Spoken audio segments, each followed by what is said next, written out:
Assalamualaikum warahmatullahi wabarakatuh teman-teman, welcome back di video teman diskusi. Hari ini kita mau ngebahas tema tentang marriage. Aku cewek 23 tahun ini di bulan Desember.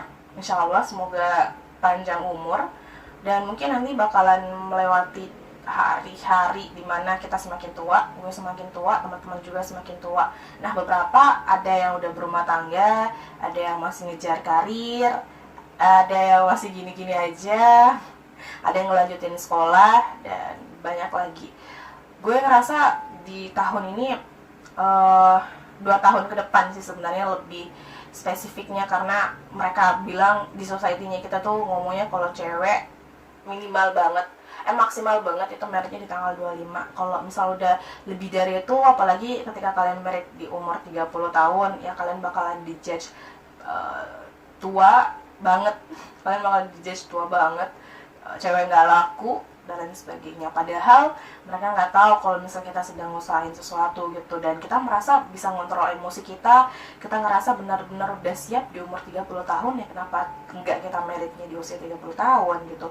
Gue juga bukan tipikal orang yang nentuin waktu merit. Gue nggak ada yang kayak umur segini tuh gue udah harus merit, umur segini gue udah harus merit. Enggak, gue benar-benar ngejalanin sesuatu hal ya udah sesuai dengan Tuhan gitu. Gue emang suka ngeplan sesuatu hal, tapi gue nggak ada yang ngeplan sesuatu hal yang sebenarnya semua itu ada di tangan Tuhan gitu. Misal gue tuh kayak ngeplan gue harus merit di umur gue 25 tahun gitu. Ternyata di umur 25 tahun ya gue ternyata masih sekolah, gue ternyata masih ada hal yang pengen gue raih gitu, dan akhirnya gue nggak merit gitu. Kenapa gue nggak ngeplanin ya, karena gue nggak suka kalau gue ngeplanin dan itu nggak jadi gitu. Gue takutnya ketika gue ngeplan umur 25 tahun gue harus merit, dan nyatanya jodoh gue belum ada di umur segitu, ya gue pasti bakalan kecewa banget. Dan buat nutupin kecewa gue itu, ya gue nggak mau harus merit gitu, dan gue nggak mau merit karena terpaksa buat merit gitu. Gue benar-benar nggak mau merit karena teman-teman gue udah merit semua, atau gitulah intinya. Gue ngelihatnya merit itu buat nyatuin dua hal, ya kan. Kalau misal kalian masih punya kehidupan kalian sendiri, kalian masih mau bahagia dengan cara kalian sendiri, kalian masih mau bahagia karena kalian sendiri, ya gue rasa kalian emang belum bisa buat merit gitu. Karena merit itu yang nyatuin dua kebahagiaan, menggantungkan kebahagiaan bersama dua orang itu, dan bekerja sama. Intinya bekerja sama buat mendapatkan kebahagiaan itu. Karena pasti kita semua mengaminkan kan, kita nanti menikah cuma satu kali selama kita hidup gitu. Dan untuk selama itu kita harus menjalankan itu dengan satu orang yang kita sebut partner hidup gitu. Suami itu menurut gue partner buat kita ngelakuin banyak hal, enggak yang kita nikah terus kita yang cuman sekedar ngelayanin suami kita yang cuman sekedar masak buat dia, nyuci buat dia, dan lain sebagainya. Enggak, menurut gue pernikahan itu adalah saling mendukung. Jadi ya intinya jadi partner kan ya. Dalam sikon ya suami gue lagi lowong gitu.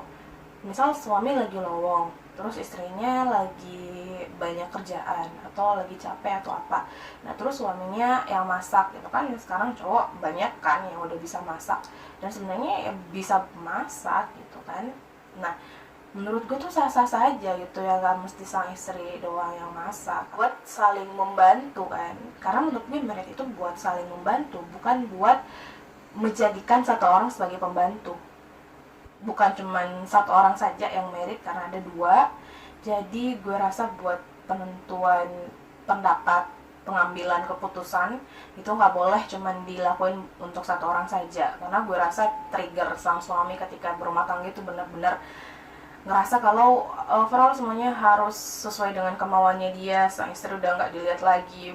Padahal menurut gue yang bakalan ngejalanin ini kan bukan cuman kalian doang, keputusan sang istri juga penting gitu. Nah gue rasa sih gitu, ketika kalian masih ngerasa keputusan kalian harus dijadikan sebagai satu hal keharusan, menurut gue lo tahan dulu deh buat merit, karena gue rasa rumah tangga nggak bakalan bisa berlangsung hanya dengannya kayak gitu. Walaupun ya suami mau nggak mau ya pasti dia jadi kepala rumah tangga, pengambil keputusan terbesar ya ada pada suami. Pun di Islam kita diajar buat menjadi istri yang nurut sama perkataan suami. Tapi lagi-lagi nurut bukan berarti kalian nggak dengerin apa yang sang istri mau gitu kan. Makanya kalau gue ditanya tentang merit itu kayak gimana, ya gitu, nyatuin dua orang buat ngeluburin ego mereka masing-masing, buat sama-sama saling membantu. Intinya ya merit itu kita nemu partner kita buat bener-bener hidup selamanya gitu. Pertanyaan kapan waktu terbaik buat kita merit, ya tadi gue udah jawab. Kalau gue sih ngelihatnya ya, waktu buat merit itu dia tapi waktunya itu benar-benar berdasarkan kesiapannya kalian, nggak yang cuman kesiapan harta juga, bukan dari segi materialistik juga, cuman benar-benar dari segi mentalnya kalian. Kalau iya benar banget, kalau materialistik itu material itu kita masih bisa cari, cuman kalau mental agak susah gitu buat kita nge-remake kembali atau kita belajar kembali gitu. Kalau budget ya maksud gue juga nggak yang kalian nol banget gitu bangun rumah tangga, ya nggak juga. Setidaknya kalian punya persiapan, mungkin ketika misalnya pada suatu sikon kalian harus ngolorin budget yang banyak gitu ya, seenggaknya kalian ada persiapan buat itu. Dan gue bener-bener salut banget sih sama temen gue yang bahkan ketika gue SD gue punya teman yang udah merit, gue SMP teman gue ada yang merit lagi, SMA lebih banyak lagi, pas kuliah ya banyak lagi. Gue salut ya karena gue ngerasa artinya mereka benar-benar udah siap kan buat ngelakuin itu semua. Artinya ya mereka udah siap gitu buat ngelebur ego mereka menjadi satu, buat ngejaga satu sama lain, untuk membantu sama lain, dan untuk menerima satu sama lain gitu. Dan gue rasa hal-hal yang seperti itu di usia gue yang 23 tahun, gue masih yang gak bisa itu semua gitu. Gue masih gak bisa nerima orang lain ada di hidup gue yang masih gak bisa ngeleburin ego gue menjadi kesepakatan bersama. Gue yang masih gak bisa bantu orang lain karena overall gue yang masih ngerasa buat diri gue aja gue masih kurang gitu. Gue kenapa mau nambah satu orang lagi. Tapi overall gue yakin banget suatu hari nanti pasti gue bakalan bisa buat ngelakuin itu semua. Gue bakalan bisa nerima banyak hal, gue bakalan bisa membantu banyak hal, gue bakalan bisa ngeleburin ego gue menjadi satu gitu. Tapi ya gimana pun kita masih dalam, kalau gue sendiri ya sih, gue masih dalam proses belajar itu semua. Tentunya belajarnya ya sesuai syariat Islam, nggak yang gue belajar artinya gue punya cowok gitu. Gue belajar artinya gue punya objek buat gue belajar. Iya punya, cuman ya lagi-lagi yang sesuai syariat Islam. Oke, segitu dulu video gue hari ini. Semoga bermanfaat dan semoga kita semua bisa cepat-cepat diberikan kesiapan, kemudian didatangkan hal-hal baik di hidupnya. Amin. Kurang lebihnya mohon dimaafkan. See you in the next video.